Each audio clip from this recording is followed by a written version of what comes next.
I stood there in my bridesmaid dress, mascara streaking down my cheeks as security escorted me out of the church. 20 years of friendship, gone in minutes. But when my billionaire ex walked through those doors, the same people who had just humiliated me suddenly wanted to be my best friends again. This is my story. And if you've ever been betrayed by someone you trusted with your life, hit subscribe right now. Because what happened next proves that sometimes the worst humiliation becomes the sweetest revenge. Stay till the end. Trust me. You won't see the twist coming. Ashley and I met in 2nd grade, the day I forgot my lunch money. While other kids laughed, she quietly slid half her peanut butter sandwich onto my tray and smiled.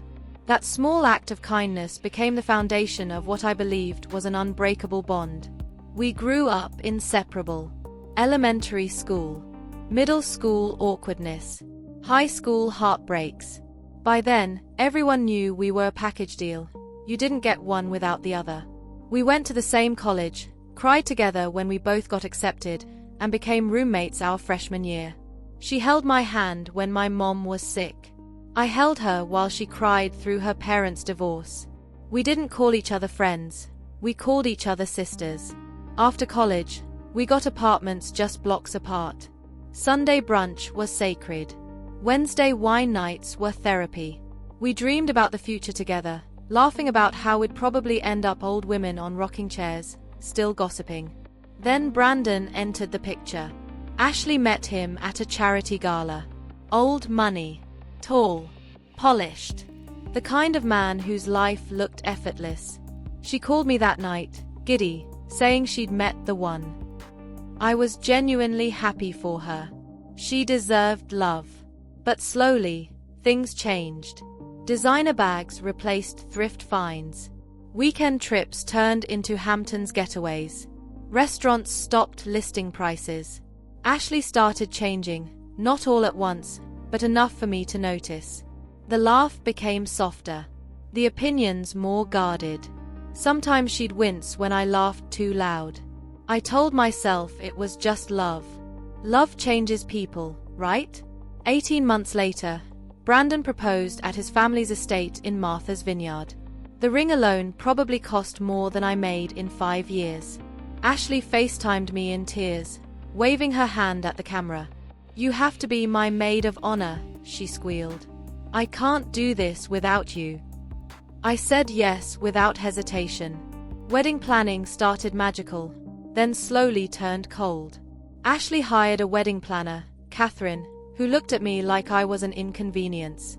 Suddenly, my ideas didn't fit the vision. The bridesmaid dresses cost $3,000. When I quietly explained I'd need a payment plan, Ashley rolled her eyes. "Can't you just put it on a credit card? This is my wedding. It only happens once." It hurt, but I smiled and did it anyway. The bachelorette party broke me. I planned something meaningful, a lake house we used to love, our favorite music, and a scrapbook filled with 20 years of memories. I saved for 6 months to afford it. Ashley arrived with Brandon's sister and her country club friends. One look around the cabin and the energy shifted. "This is quaint," Margaret said, wrinkling her nose. "Didn't you mention Vegas?" Ashley laughed. "Denise tried her best," she said. "She doesn't really understand the level we're at now." They spent the weekend booking Vegas flights while I sat alone holding that scrapbook. They left early. Ashley hugged me and whispered, "Next time, run plans by me first." I should have walked away then. The wedding day arrived. I showed up at 6 a.m., determined to be perfect. When I entered the bridal suite, laughter stopped. Photos began in the garden. Then Margaret leaned toward Brandon's mother and said, loud enough for me to hear, "At least they fixed her hair." I was worried she'd show up with one of those natural styles. Patricia laughed. "It's sweet of Ashley to keep her old friends around. Very charitable." Something snapped. "Excuse me," I said. "I'm standing right here." Ashley whipped around. "What are you doing? You're ruining everything." I reminded her of everything I'd done. She shrugged. "No one asked you to."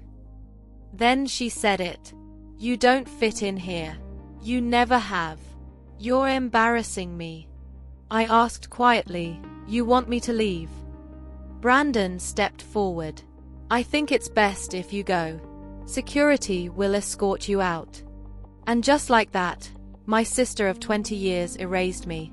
As security marched me toward the parking lot, humiliation burned through my chest until I heard chaos behind us. A line of luxury cars pulled up. A Bugatti door opened.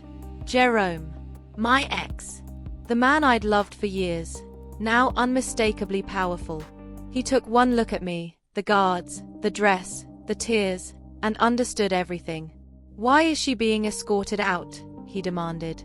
She was removed from the wedding, security said. Jerome's voice turned ice cold. Step away from her. Now. Brandon came running, panic written all over his face. Jerome smiled politely. If Denise isn't welcome, neither is my $40 million investment. Silence.